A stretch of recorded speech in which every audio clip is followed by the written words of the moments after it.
Got a unit sent in from a viewer to repair. This is a tape deck, and the complaint is it won't play. When you press play, it goes in too fast forward. Let's see what I got and see what's wrong with it.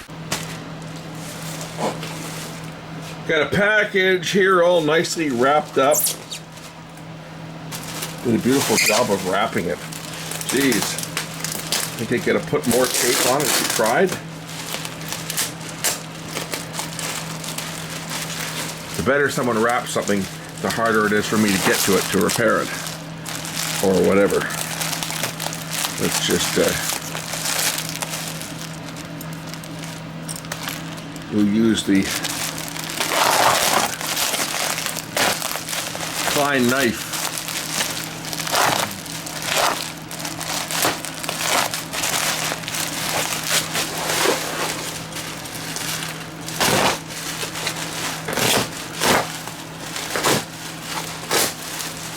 Yeah, I know these are scissors, but they're as sharp as a knife.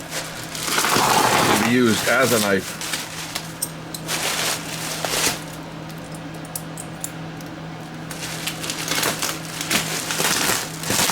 Don't get much better than that. I bought 2 of these about, I don't know, 10 years ago, I guess. I've yet to open the second package. The ones we use at work are Chinese knockoffs of these things. And the problem is, the first time you get them wet, they rust.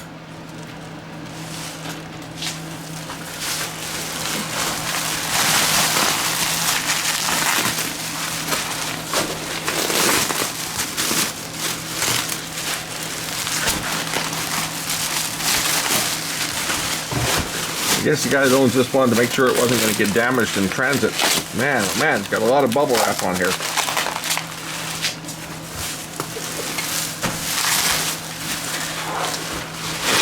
I don't even know what we've got yet. You guys know what this is? Yet? We'll get to it eventually.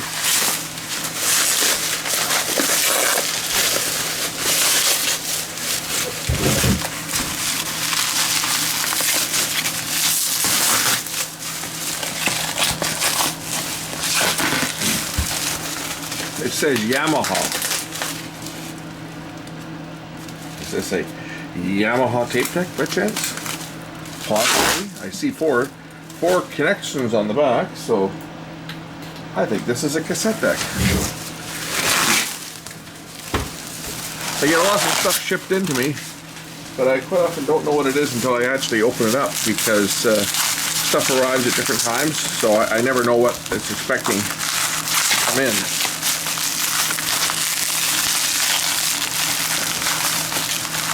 Oh, come on. It's like overkill on the packing.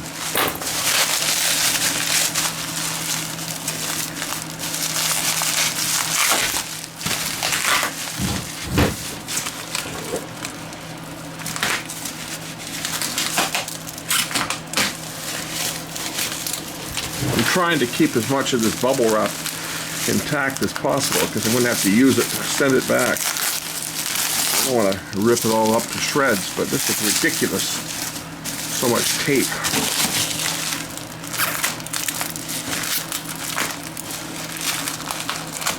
Like you wrap it up, and like one strip of tape to hold the wrap from coming off is generally sufficient.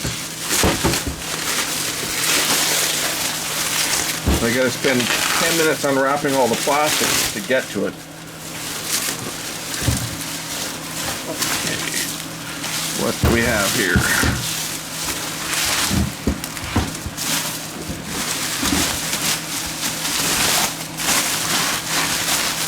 Okay, now we can just barely see it. Let's get the unit out of the rest of the bubble wrap and plastic.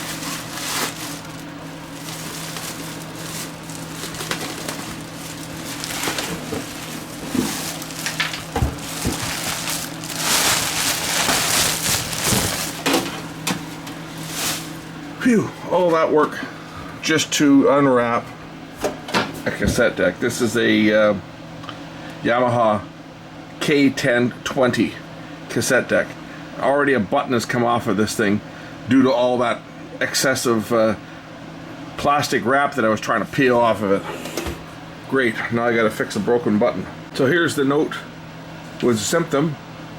So when he puts in a cassette, it goes into fast forward and not play. It will not play. So let's dig into this one, and like I say, I'm gonna have to glue this button back on, which is something that shouldn't have come off, but the fact that it had so much plastic wrap around it, I guess the plastic caught it when I was taking the plastic off, and the glue let go, and now I'm going to have to cement this back down, which won't take more than a couple of minutes. If you're wondering what all that racket in the background is, that's the electric heater. It's a little bit cool today, so I've got the heat on.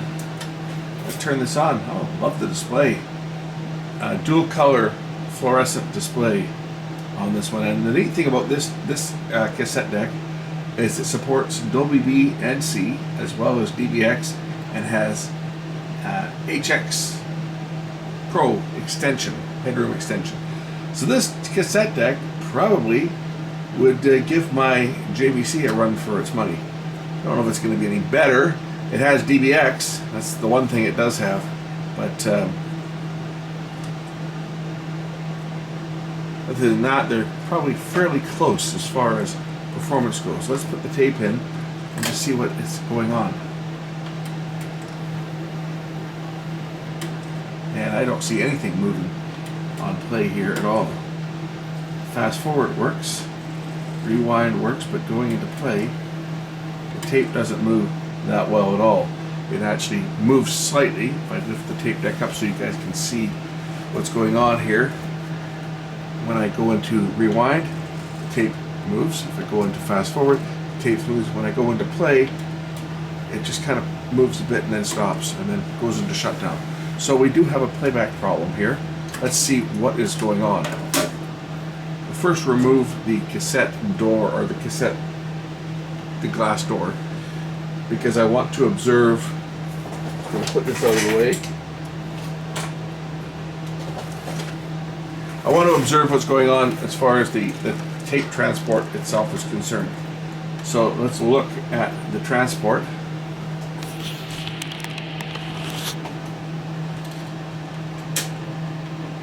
Now, normally what we have to do is we have to hold a switch up somewhere in here to fool the machine into thinking that there is a tape installed. Otherwise, it's not going to do anything. It should.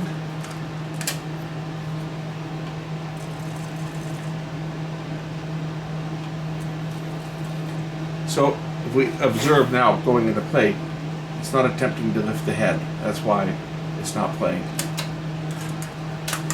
The head is stuck, and it seems like it might be jammed, as the pinch rollers do not. Oh, I moved there that time. So the switch that needs to be lifted is this one over here. If I lift this switch up, it should go into play. And you can see that the reels are turning here, but the pinch roller is not being lifted, or is the head. So something is preventing that. Let's pop the unit apart and see what's going wrong with it. It's a stupid design right off the bat. I think that's supposed to be around the other side of that. This is our line input. Observe. Kind of a silly place to bring 120 volts AC, I might add, right there to the front. Right there to bite you in the ass if you're not careful. And this wasn't even placed over it, which should have been like that to protect it. Anyway, that is that. Now this unit here, remember I said this could give my JVC TDV 1010 a run for its money? No, it can't. Not even close. You see, this one here is a belt drive system. It's got a cheap little Sankyo DC motor spinning the two flywheels by means of a belt. My JVC 1010 is a direct drive motor for the capstan and a belt to drive the second capstan. What I'm thinking is happening on here is there's a problem over in this mechanism, which is what raises and lowers the head assembly. So if I push play, this gear should rotate, and it's not. So either the motor is burned out or it's jammed. Let's just see if it's jammed. Ah, I think it was just jammed. And now it's going to move. And the tape is going to move. And if there's anything recorded on this tape, we should hear it. Is there anything on this tape?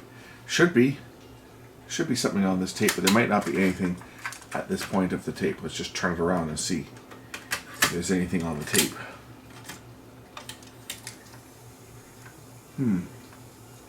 Why do I not hear anything?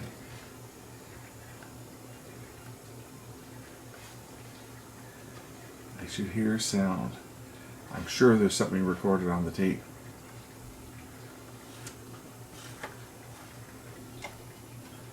Output level. I'm pretty sure this tape's got something recorded on it. We'll try another tape. So is it more than one problem? I guess not.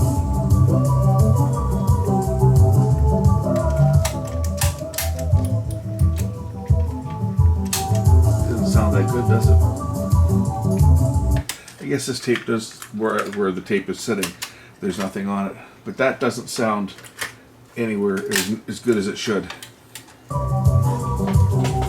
That sounds pretty muffled to me.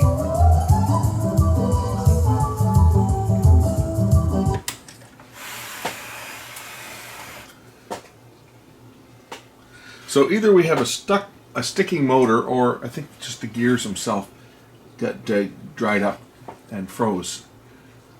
This is the cam gear that operates. I'm just going to see whether it's the motor itself is sticking. I'm just going to kind of try to hold the motor and see if there's any dead spots.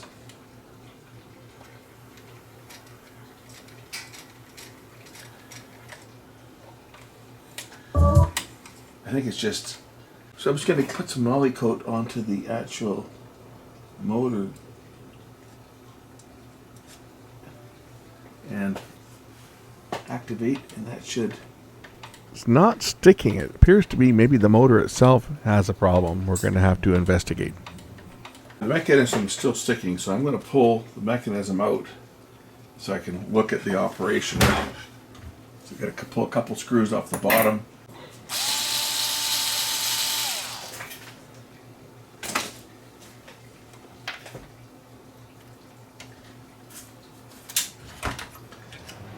So just the 4 screws, the entire mechanism lifts out, so we can see what's jamming this thing up.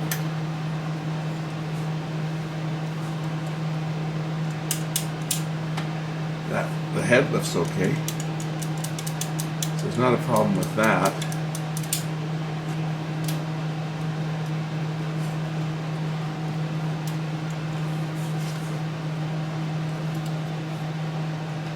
It could be the shaft here is stuck.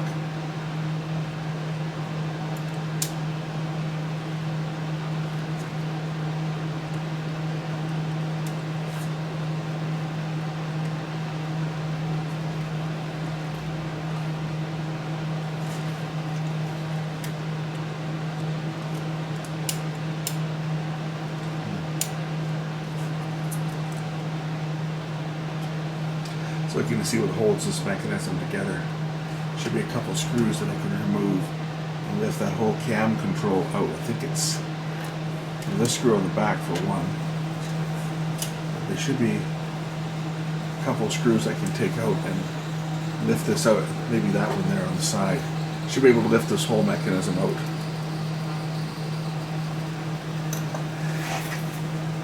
That was really tight. I don't want to use my Sony screwdriver because for really tight screws, this will break really easy. I've broken them before.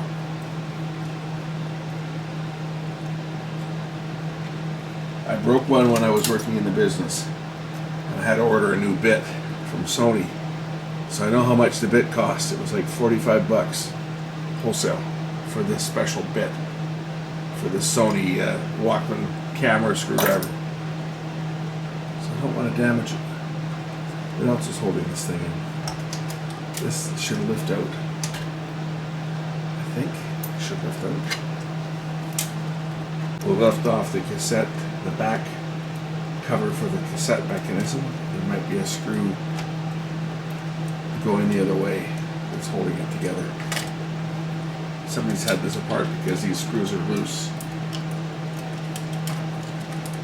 Oh yeah, there's another screw. There's another screw right here. Probably two more, but this one for sure.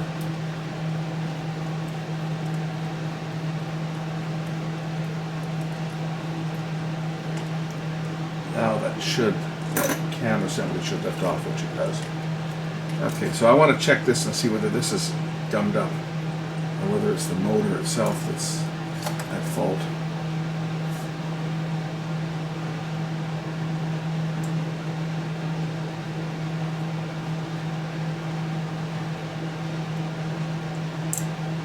Lift that off.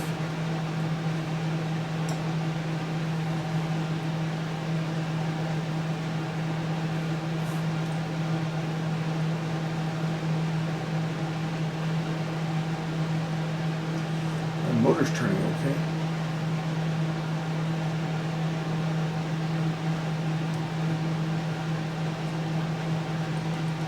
What I'm concerned is that the motor itself is shot, so I'm going to disconnect one of the leads going to the motor so that I can give it external power and see whether the motor will spin.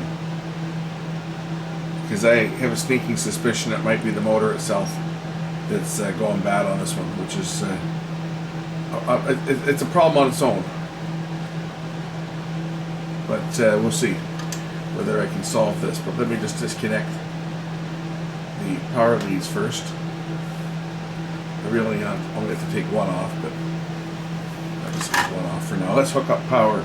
External power, I've got my power supply set for about 5.6 volts, and we'll just give the motor some power and see if the motor will spin. And it's turning very slowly and has virtually no power. It was 6 volts and it's still got no power, and it's got dead spots. See, it's stopped. Give it a flip and it'll go. Now my power supply's got lots of current capability, but it's only drawing 0.4 of an amp.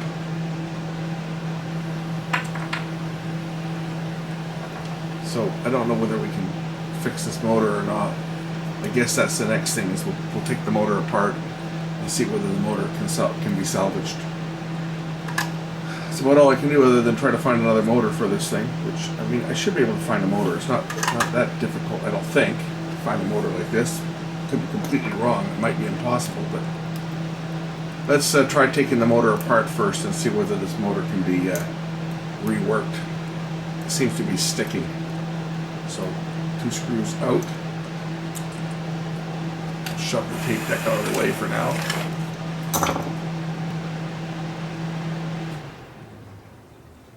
You know, that heater's not really all that loud, but it sure sounds loud on camera. It's a big 4.8 kilowatt, 240 volt unit. Gets this place toasty warm in no time. So this stuff on the outside here, this is called mu metal. It's a magnetic shielding.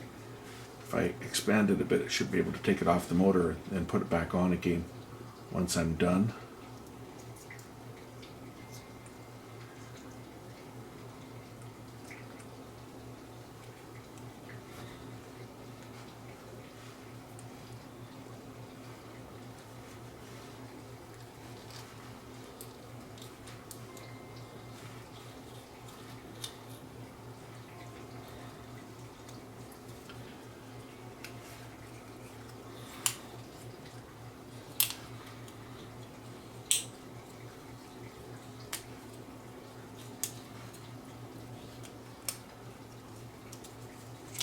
There we go. Okay. I want to open this motor up and just take a look at the inner workings of it. We'll pull the nylon gear off like that, and bend open the tabs. See how bad the shape of this motor is. It certainly wasn't developing any torque whatsoever.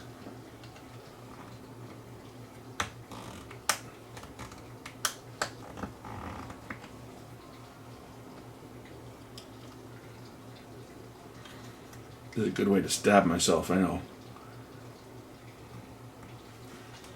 I've certainly done that before.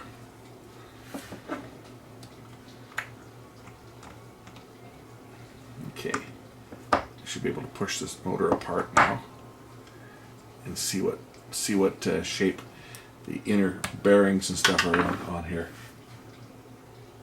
the brushes, etc.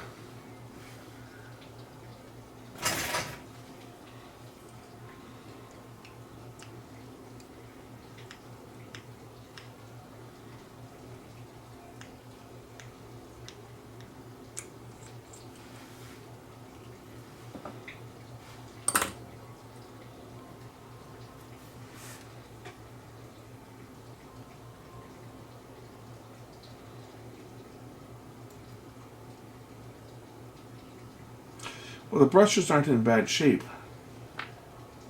Either is the commutator here doesn't look to be in bad shape either.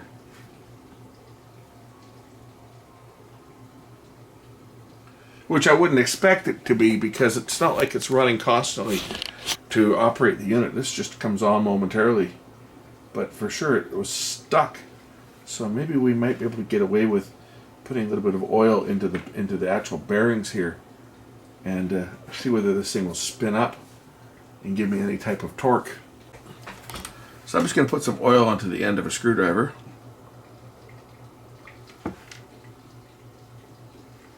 That I can then use to put it right down into the bearing without getting on anything else. And we'll do the same for this bearing here. Put a drop of oil in there.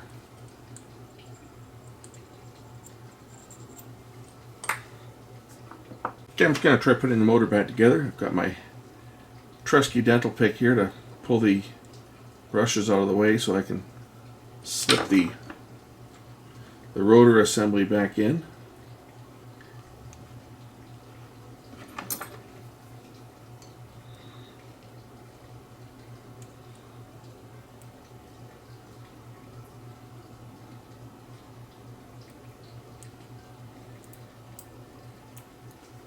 Like that.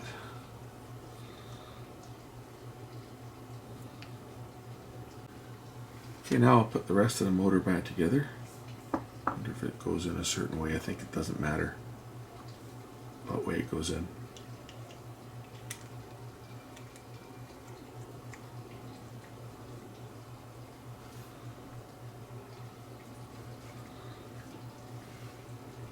I think they're both the same.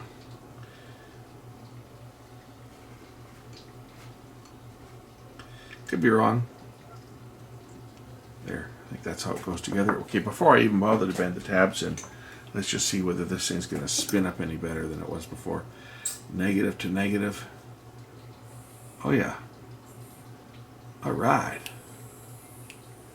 It's got a fair bit of torque. Let's bend the tabs back in here, and I'll put the pulley back on.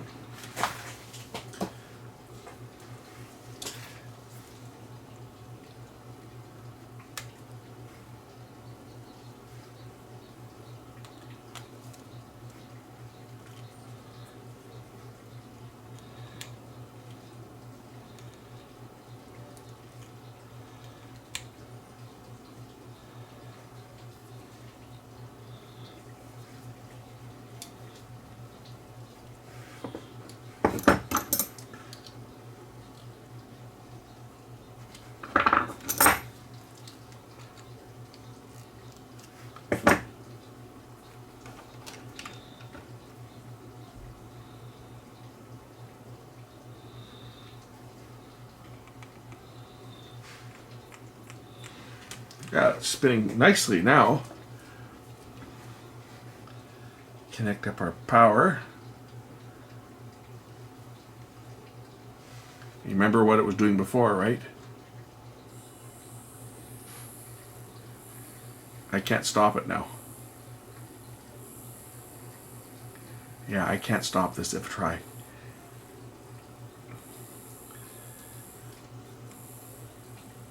.6 volts, If I try to stall it, it's now drawing like 250 milliamps. I can barely, I can't stop it. Before, I didn't have to put in any effort at all, and it wouldn't spin. So I'm pretty confident that this is going to fix this. Let's start reassembly. We'll repack the motor into the mu metal.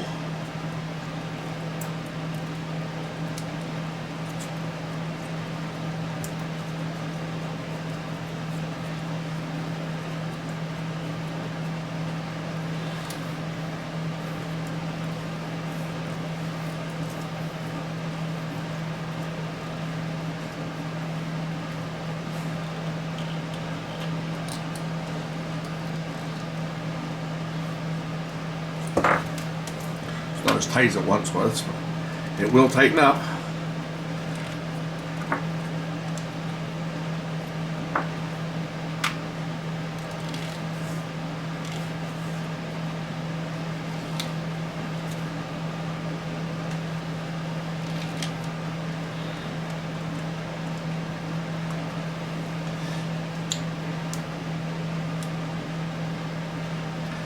And then of course we just tape this back on to hold it in place. Throw some tape around the outside edge just to hold it together like the original one was.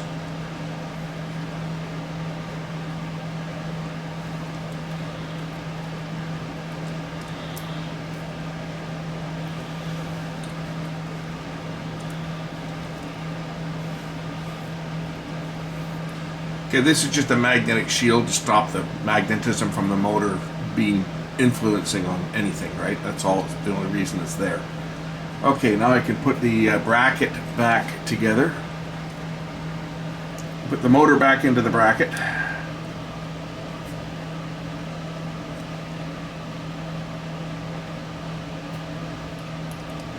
This is what happens when you're a one-man operation. I have to operate the camera, frame the camera, do the work, try to stay in frame, and I'm not really looking at the monitor the entire time that I'm doing this because I have to kind of see what I'm doing. Okay, now I can put the cam gear back on here.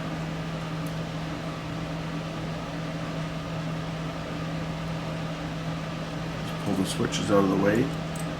Let the cam gear get on. It'll self-adjust itself when the motor turns. Just make sure that the motor is going to be able to turn smoothly, which it is. And then we'll reconnect the two wires. The brown wire was the positive and the gray wire was the negative.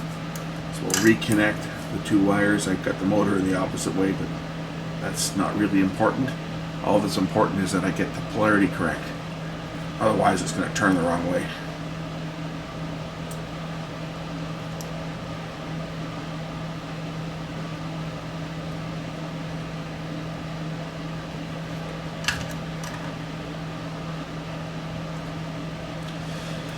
Alright, now I can mount the control cam back onto the mechanism.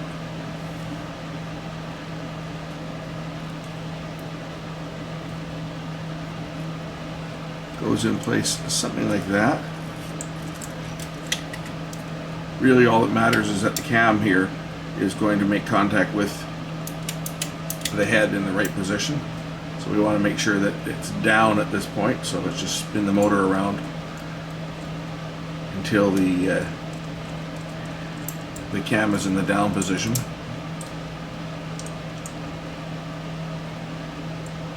I believe that's down there. This is what lifts up the head here, right? So as it rotates around, it pulls this pin up that sticks through the back. That's basically all it does. Then we can put the mechanism back in place and put the two screws in that hold it in place.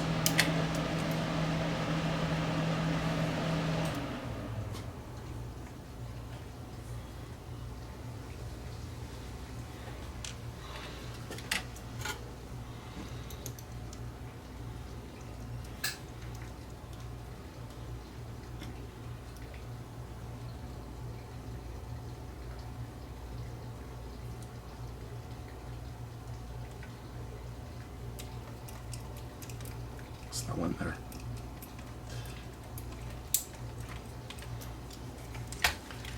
And the other two go in the back here. One went in here, and the other one went in the other side, in the back. But I say this one didn't need to come out. I didn't know which one held it in place. Kind of looked like it held the bracket, but it didn't. That's just there for show. That actually holds this side piece on. The other one that holds this together is this one on the back here, which goes in down over here. So turn this into position, and it'll pop into place like that.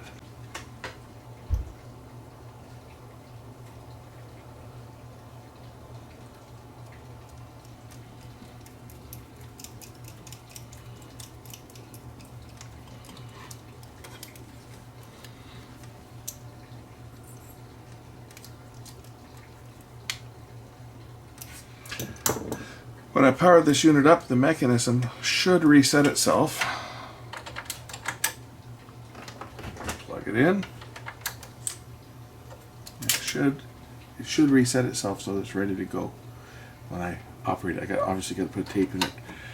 Otherwise I need a third hand to hold the switch in place.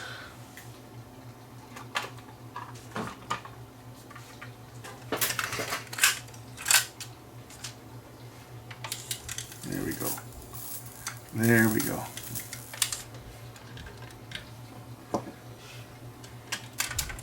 Okay, gotta put the tape,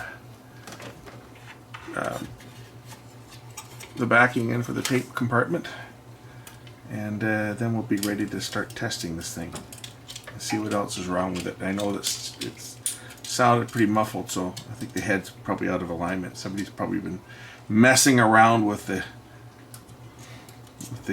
alignment. We'll find out pretty quick here when we get this mounted back in here, and then we'll do some more tests.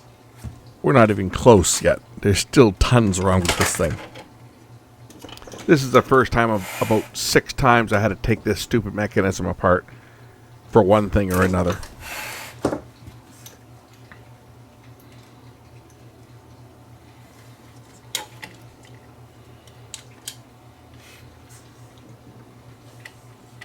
Now there's a right and a wrong way to mount these.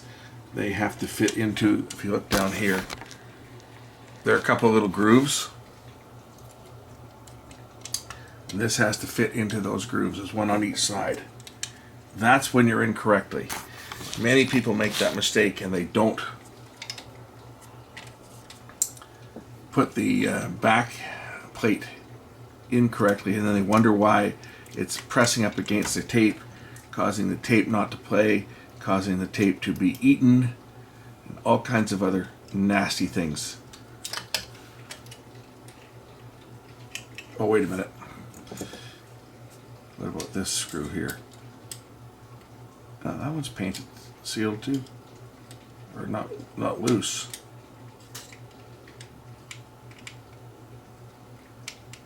And that one's not loose.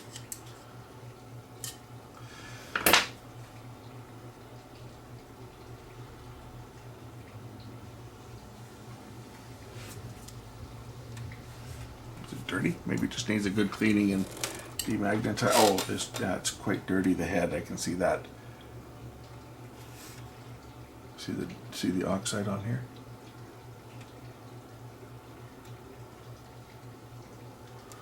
Anyway, we'll demagnetize it and clean it when I put it back in the chassis here, which we'll do now. One nice thing about these decks is that they do remove relatively easy compared to some of the other crap on the market.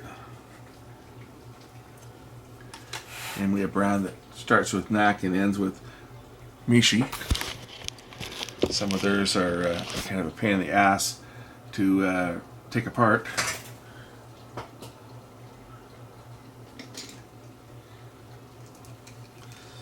Somebody I think been into this. These screws look different. Maybe not.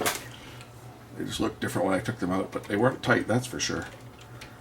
Two in the top here and 2 in the bottom, and the whole mechanism just lifts out on these units, which makes them one of the easier decks to take apart to service.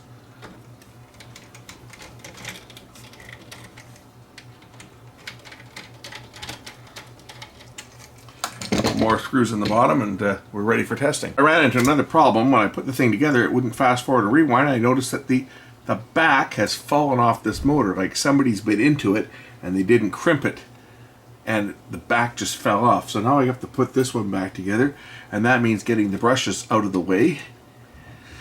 So I bent myself a couple pieces of, this is just a center conductor from some RG58 coax, and I'm going to use these to make some jigs up to hold the brushes out of the way so that I can reassemble the motor and then pull these out.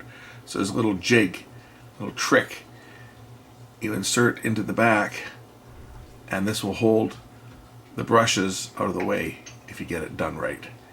Gotta insert and pull the brush out of the way, and then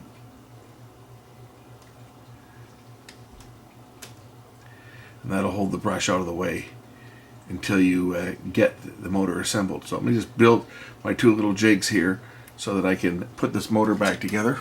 Okay, so I've got my two jigs in place, which are holding apart the brushes so that I can slip the motor back over the rotor assembly. And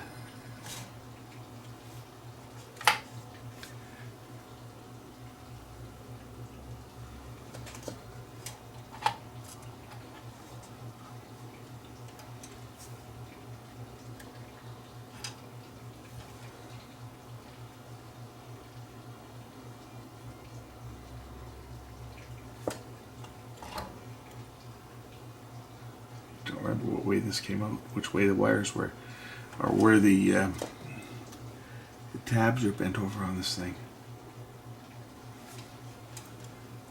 Because it goes on more like this.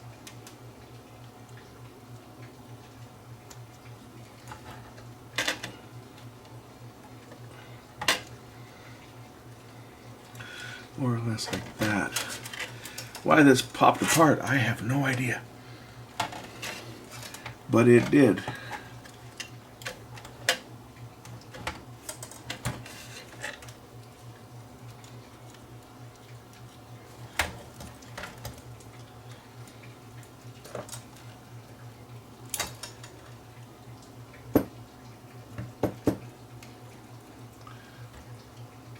So much for it being copper wire, it's steel wire. Okay, the motor's back together now. Why that came apart, I have no idea, but at least I have take-up and supply reels running now, and when I go to play, it goes into play. So let's try putting this thing together a second time and see whether I have any more luck the second time around. So why that motor fell apart, I have no idea, because I didn't touch the motor, I didn't touch the idler, I had nothing around there, nothing was around there that I touched. But it came apart, and I don't know why. Put this chassis back in a second time and see if we have any more luck this time than the first. Okay, let's check and see whether it's going to work this time. We'll try winding and rewinding the tape. Okay, got lots of torque. It's going like crazy forward. Let's go into reverse. Reverse is working too. How about play?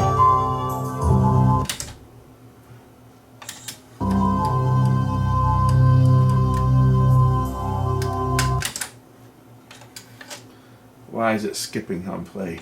Sounds like the idler is slipping a bit. Maybe it'll work its way in. And it's got lots of torque.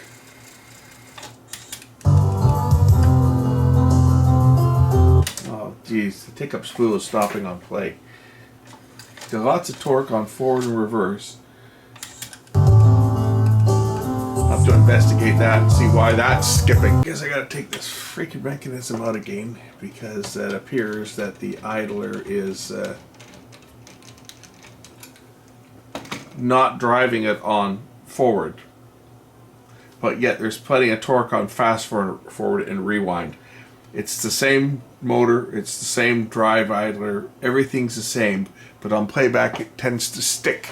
So one more removal of the chassis. At least the chassis comes out easy on this one.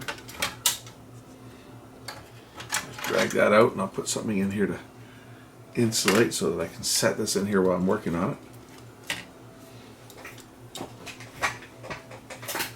Open up the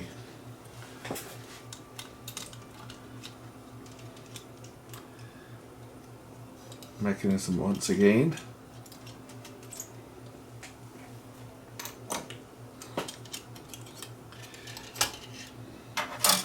You see the idler is the same. So regardless whether it's in play or forward or reverse, it should be the same. Why is it not going into play? There we go. What are we doing here? Forward, as you can see, plenty of torque. It'll actually stop the motor from turning. If we look at this, right, there's plenty of torque on this thing. Same with reverse. There's plenty of torque. Play.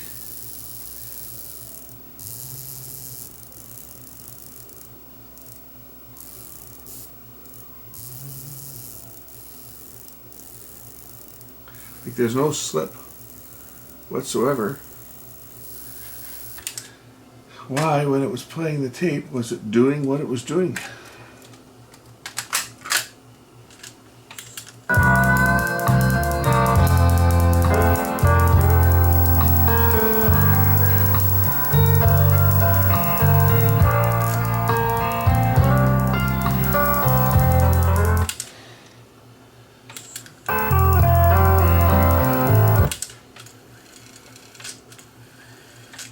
Of course, now it's not doing it.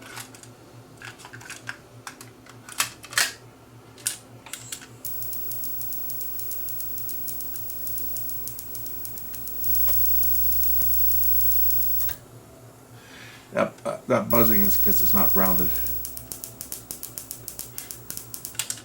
That's weird. You know, when I had the back on here, when I had the cassette back on, I wonder if it's touching. You know what? I bet you it's touching up against this. I bet you that's what's happened. There's this is. I bet you. It's rubbing against the back. Probably because this is not seating back far enough. It almost looks like that idler is pushed forward a bit. That's what it looks like.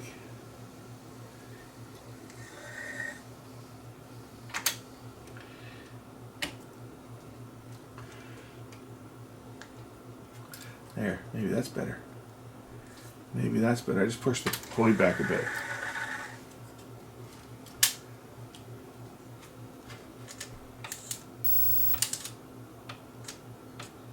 Oh, now it's too far back. You know what? I bet you this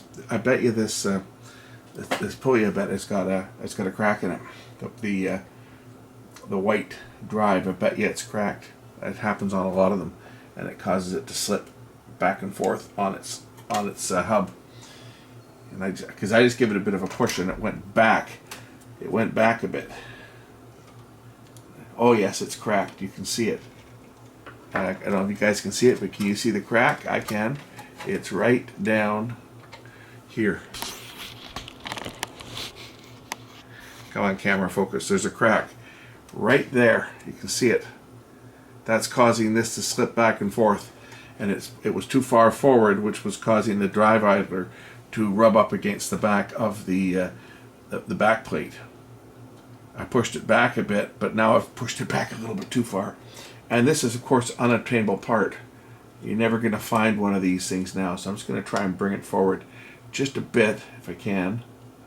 We'll try to find a happy medium that will allow it to work, and maybe we can put a drop of glue on there to stop it from moving. But that's a common problem on these units, is that you get plastic parts, especially where they sit over top of metal shafts.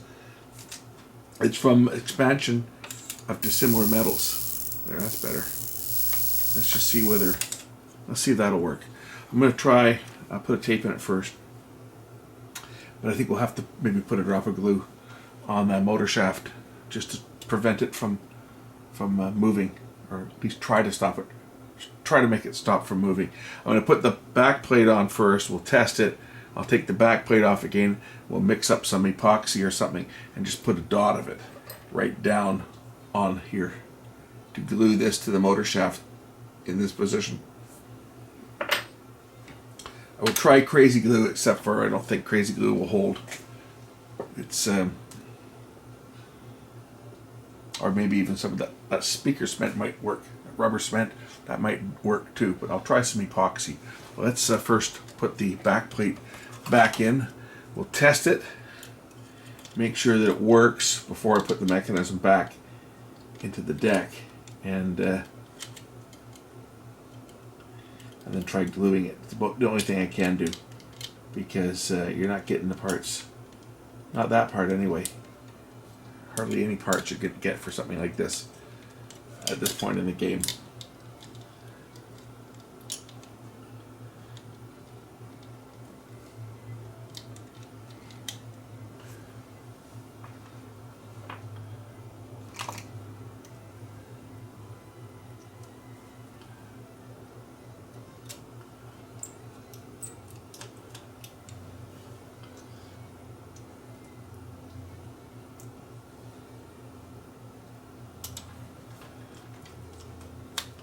And the problem is, even if you try to get a replacement part, like try to buy a used one, the problem is they're all the same age, and they're all going to have the same problems. Let that thing start up, okay? Play. There we go. Now it's playing nice and smooth. So let's one more time take this apart, and I'll mix up some epoxy. We'll put a little dot of epoxy on there. I'll let it set for a while, and then we'll reassemble and give it another test, and hopefully that's all I'm going to need to do on this one. I don't know if I've mentioned this before, but when I make up JB Weld, I stick a piece of tape down. I do it on a piece of paper too, but a piece of tape is always quite useful, because once I'm done, I can just peel it off the bench and throw it out. Roll it up and throw it out. So we'll mix this up. Yes, I've got way more than I need, but it's pretty hard to meter out a drop of 2-part epoxy. We'll mix this up good.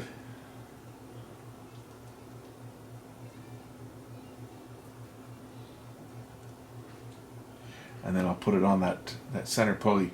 We'll kind of fill that up with this, and hopefully that will prevent it from moving in the future.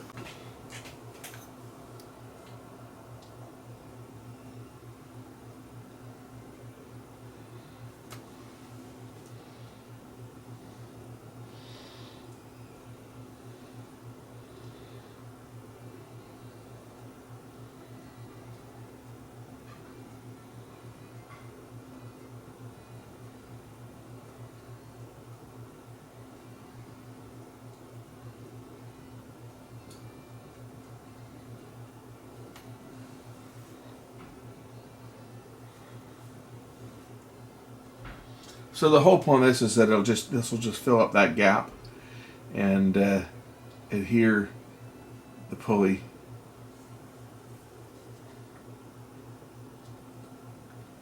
to the shaft, and I'll just let that dry.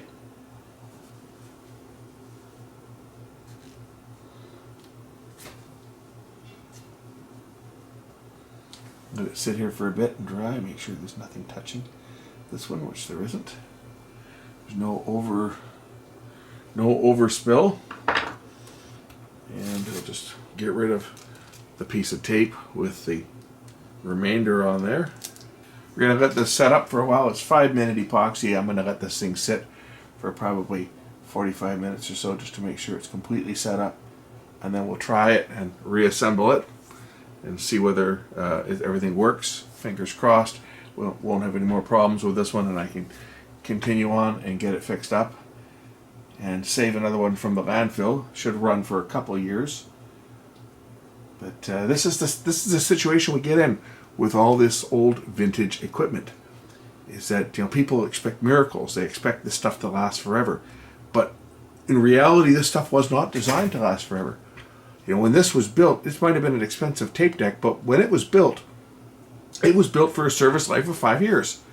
You know, I mean, you might like to think that things were designed to last longer than that, but no consumer electronic device was made to last longer than 5 years. People forget that. They think, oh, the stuff that we get today is junk, it doesn't last. The stuff that we had 40 years ago didn't last either, right? It all broke down. It was serviceable. You could take it into a shop and you could get parts. You could get this idler.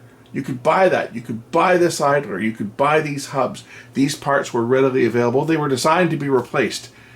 They're not anymore, and you can't get them. So all we can do is try to fix the ones that we've got and try to keep these things in service, which is becoming more and more difficult just because of the parts themselves. Getting the parts is very difficult. You know, unless you're going to manufacture your own part. Now, somebody's going to chime in and say, you can 3D print that. And I'm sure that print part can be 3D printed. But I can't 3D print it. I don't have any experience with CAD software. I don't have any experience with 3D printing. And I'm sure as hell not going to invest in the equipment and invest in the software and invest in the time to print a part. If I were to go buy a 3D printer and spend the time to learn to print it and print that part, I'd have to charge the guy $500 for the part.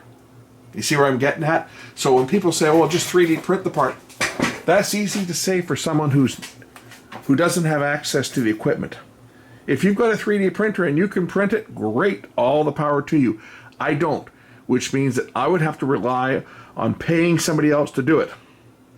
And there is the problem, because the person that owns this is not going to pay that kind of money to have a part custom made to fix their old deck.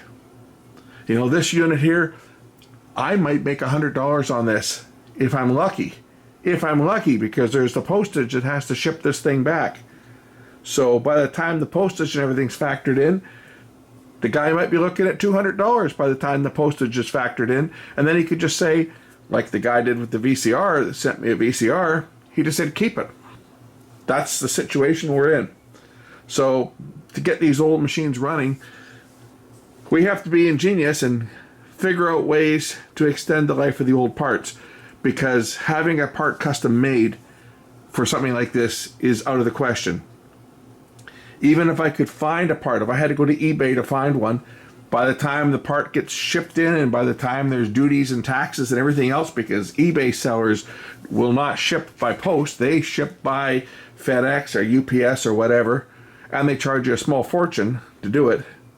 By the time the part gets here, you know, you've paid a small fortune. Case in point, and I think I've still got the receipt for it, but I ordered some NAB hub adapters for my big reel-to-reel that you saw in a video a couple days ago when I was showing off my stereo, that big TIAC. I ordered a couple of hub adapters for the 10-inch reels. And I forget what I paid for them, $30 for the set? By the time they got here, it was about $120 by the time they got here. Okay, it's been sitting for a while. It's gotten hard. Set up pretty good. So let's put the back plate in place again. Hopefully this is for the last time. I don't want to have to take this thing apart again.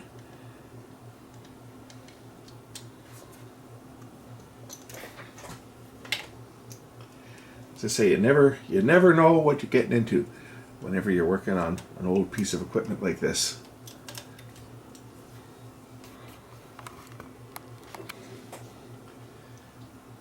Because there's literally so many things that can go wrong. In this case, well, this is three separate things that have been wrong with this unit. First, we had the seized up motor. The control motor was seized up. I get the control motor fixed, put it back in the unit, and it's not working at all. And then I noticed that the back plate has fallen right out, like the whole back of this motor fell out.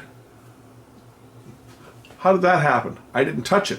I never took the motor out. I never touched the wires. I never touched the motor. I was working over here, but the back fell right off this motor.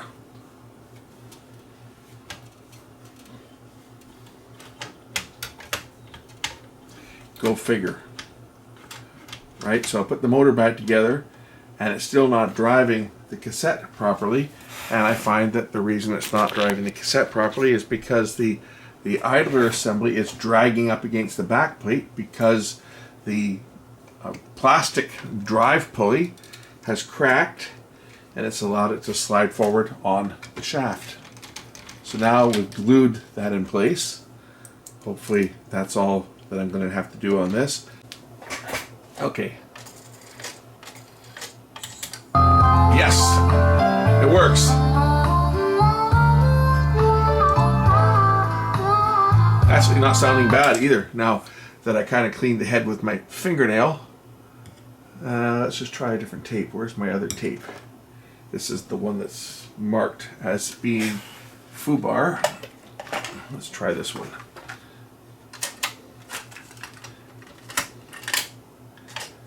I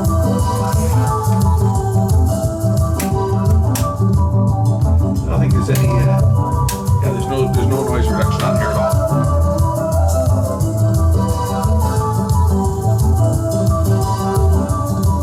That's sounding pretty good. Let's just clean the head with some isopropanol. And we'll see how it sounds with the heads properly cleaned. I don't think there will be any problem with the azimuth on here. Everything is still factory sealed, so. Clean the head and the erase head. So this will be in a 3-head deck. We've got erase head, record head, and play head. And if I want to clean the pinch rollers, I just have to put it into play to bring up the pinch rollers so that I can clean them. Have to hold the little switch here, otherwise it won't go into the play mode.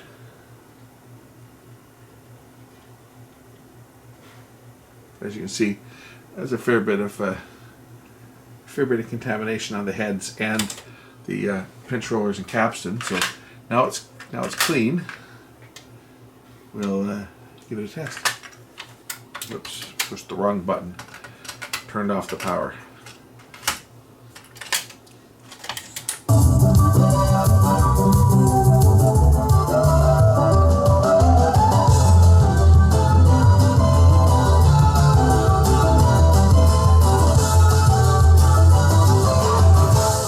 Let's check the speed.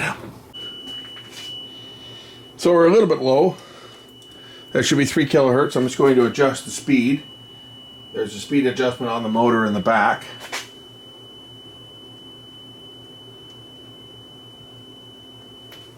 There it is. Okay, I got my Music Bakery. This was recorded on my machine. I think I've been Dolby B on this, I'm not mistaken. So.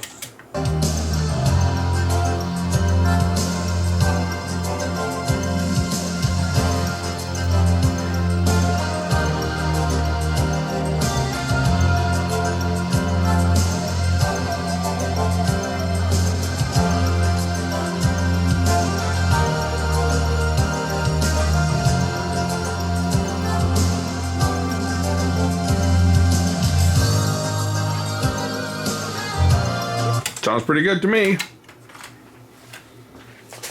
We'll make a recording from my MP3 player on one of these old tapes.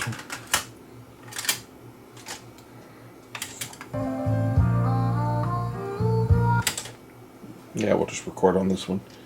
Doesn't really matter, now does it? So there's a bias monitor you can put for test. Push the test button in, put it into record, and then adjust the bias accordingly. There's a little control over here for bias. Too high, too low. You can adjust it so that you're in the sweet spot with both lights on. So I'm too little high now, a little too low now.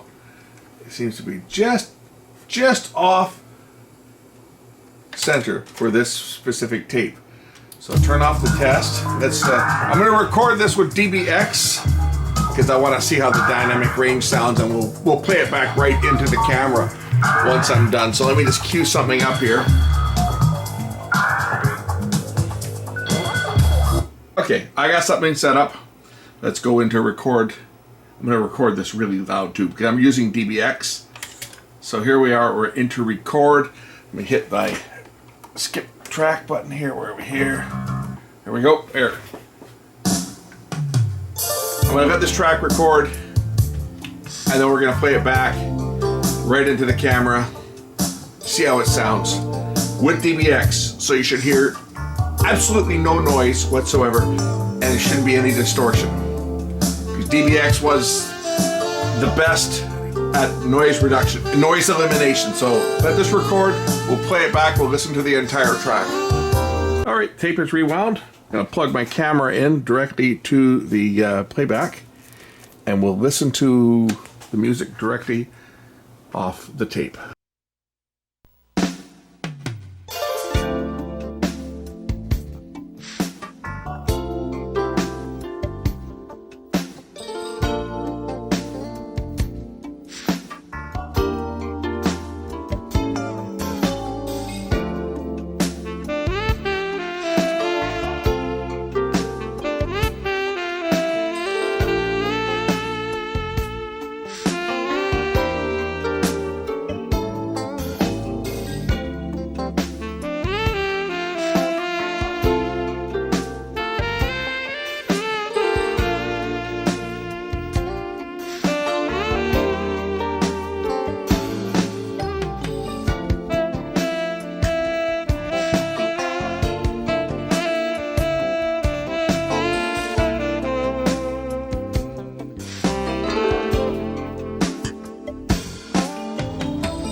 Well, that about does it for this one. Put the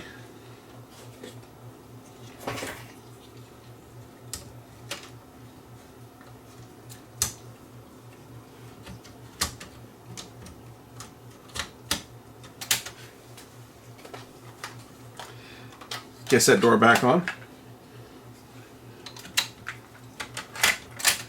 This one's a Dolby B-tape. So now I'm just going to let this thing play for a little while and put it together and just put some hours on it before sending it back. It's got a long ways to go back, so we're going to run it for a couple days, as I can't really ship it until I'm off again next week. So yeah, thanks for watching. Now you know what you need to do on these things.